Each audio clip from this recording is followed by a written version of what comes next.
கமாடிட்டியில் பார்த்தீங்கன்னா ட்ரேட் பண்ணுறப்ப உங்களோட brokerage அக்கௌண்ட்ல போயிட்டு கரண்ட் கான்ட்ராக்டை செலக்ட் பண்ணீங்கன்னா இந்த மாதிரி தான் காட்டும்.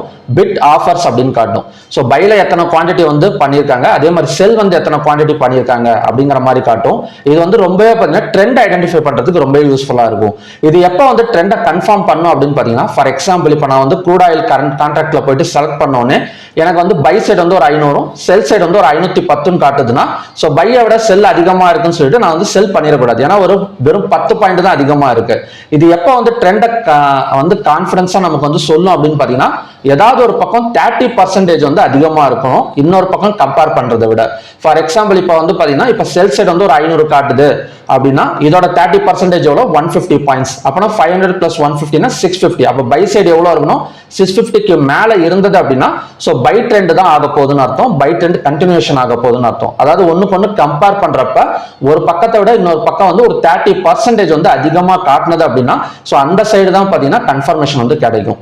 ஸோ இந்த கன்ஃபர்மேஷன் வச்சு நம்ம பையோ செல்லாம் வந்து பண்ணிக்கலாம். இது எவ்வளோ வந்து அக்யூரசி கொடுக்கும்னு பார்த்தீங்கன்னா கிட்டத்தட்ட பார்த்தீங்கன்னா ஒரு 70% வரைக்கும் அக்யூரசி கொடுக்கறதுக்கு சான்சஸ் இருக்கு.